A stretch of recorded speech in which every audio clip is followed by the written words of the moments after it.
पिछले एपिसोड में हमने देखा था वोंग ने उस बॉडी क्लींजिंग पिल को अपने नाम कर लिया था और डॉबिन फोन पर किसी से ये बोल रहा होता है कि दाल में कुछ काला है जिसका उसे पता लगाना होगा।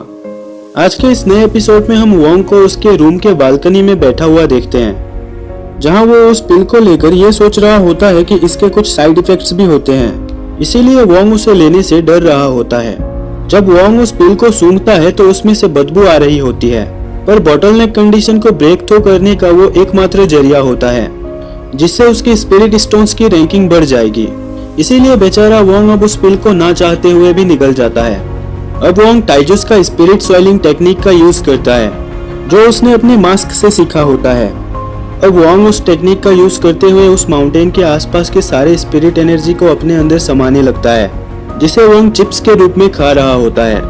पर उस टेक्निक में एक प्रॉब्लम होती है कि वो ज्यादा देर तक नहीं चलती। अब वोंग को ये सब बहुत अच्छा फील हो रहा होता है, लेकिन वोंग को ये भी पता होता है कि वो ऐसा ही अगर यहाँ बैठा रहा तो वो और भी ज्यादा मोटा हो सकता है। अब वो टेक्निक अचानक वोंग से अनकंट्रोलेबल होने लगती है, क्योंकि उस माउंटेन के सारे स्पिरिट एनर्जी काफी तेजी से आकर वोंग के अंदर समाने लगती है और वोंग की हालत अब खराब होने लगती है, जिसके कारण वोंग चिल्लाने लगता है और बोलता है कि यह पिल तो बहुत ज्यादा स्ट्रॉन्ग है। फिर वहाँ एक जोर का धमाका होता है जिससे चारों ओर धुआं धुआं हो जाता है और वोंग के रूम का सारा सामान इधर उधर बिखर जाता है। अब इस धमाके के कारण वोंग के पास वाले रूममेट्स उस पर चिल्लाने लगते हैं और कहने लगते हैं कि ये मोटा भैंसा हमें रात में भी चैन से सोने नहीं देता। अब वोंग वहाँ फर्श पर गिरा होता है। अब वोंग वहाँ से उठता है और उसके सामने एक स्पिरिट स्टोन होती है जिसे वोंग छूने की कोशिश करता है, लेकिन वो स्पिरिट स्टोन उससे दूर भाग रही होती है। और फिर से जब वोंग उस स्पिरिट स्टोन को पकड़ने जाता है तब वो स्पिरिट स्टोन काफी तेजी से आकर वोंग के मेन पार्ट पर जाके टकराती है, जिससे वोंग को उसकी नानी याद आ जाती है।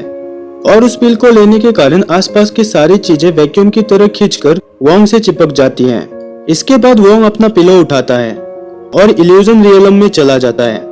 अब वोंग उस मास्क से पूछता है कि ये डिवोरिंग पिल वैक्यूम की तरह हर चीज को अपने पास क्यों खींच रहा है, जिसके जवाब में वो मास्क उसे गालियां देने लगता है और कहता है कि ये पिल को कंट्रोल करने का एक सीक्रेट टेक्निक है। अपनी नाकामयाबी के लिए तुम मुझे ब्लेम मत करो। जिसे पढ़ते ही वोंग गुस्से से उस मास्क को फेंक देता है। तभी उसे वहां एक जोर का पंच आकर लगता है जो उसी स्टैचू ने मारी होती है जो मास्क के ऊपर बैठा होता था। अब वोंग जो उस पंच के कारण दूर जाकर गिरा था वो बोलने लगता है कि कौन है, तुम्हारी हिम्मत कैसे हुई इस रियलम में घुसने की। अब वो स्टैचू जो बाहर आ चुका था वोंग को कहता है कि मैं लेजेंडरी फेमस हेल्पर हूँ, और वो वोंग को टाइजूस के ग्रैपलिंग टेक्निक के बारे में बताता है। पर वोंग उसे कहने लगता है कि इस वक्त मेरी स्पिरिट स्टोन की रैंकिंग बढ़ाना मेरे लिए ज्यादा इम्पोर्टेंट है। पर फिर भी वोंग सोचने लगता है कि मैं इस लेजेंडरी हेल्पर की थोड़ी बैंड बजाऊंगा, और अब वो खड़ा होकर स्ट्रेचिंग करने लगता है ताकि वो लेजेंडरी हेल्पर से लड़ सके। अब वोंग उस लेजेंडरी हेल्पर को उससे लड़ने का इशारा करता है। लेजेंडरी हेल्पर भी उस मास्क को एक जगह रख के वोंग के सामने खड़ा हो जाता है। वोंग अपने मूव से उसे डराने की कोशिश करता है, पर वो लेजेंडरी हेल्पर वोंग को उस पिल के स्वेलिंग टेक्निक से अपने पास खींचता है और टाइजूस के ग्रैपलिंग टेक्निक का यूज करते हुए वोंग की छोटी उंगली तोड़ देता है, जिसके कारण वोंग बेचारा जोर जोर से रोने चिल्लाने लगता है और उससे पूछता है कि उंगलियों को तोड़ना इसमें कौन सी खास बात है, इस बार मैं रेडी नहीं था इसीलिए तुम बच गए। अब वो लेजेंडरी हेल्पर वोंग के आगे पीछे होने लगता है और वोंग उसके स्पीड के आगे कुछ नहीं कर पा रहा होता।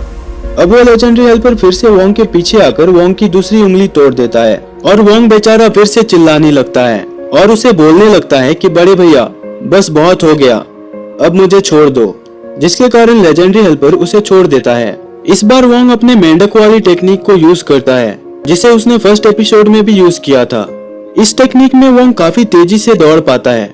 अब वोंग उस लेजेंडरी हेल्पर को पकड़ने की कोशिश करता है, लेकिन फिर भी वो लेजेंडरी हेल्पर उसके हाथ नहीं लगता और पीछे से आकर वोंग को अपने पास खींचकर उसके सारे उंगलियों को तोड़ देता है, जिससे बेचारे वोंग की तो बहुत हालत खराब हो जाती है। अब वोंग अपनी सारी उंगलियों को तोड़वाकर टाइजूस के ग्रिपलिंग टेक्निक का टेक्निक नंबर 1 ब्रेकिंग फिंगर सीख जाता है। और अब हमें दिखाया जाता है कि वोंग को अपने इस नए स्किल की काफी प्रैक्टिस की जरूरत होती है, जिसके लिए वो एक फाइट क्लब में चला जाता है।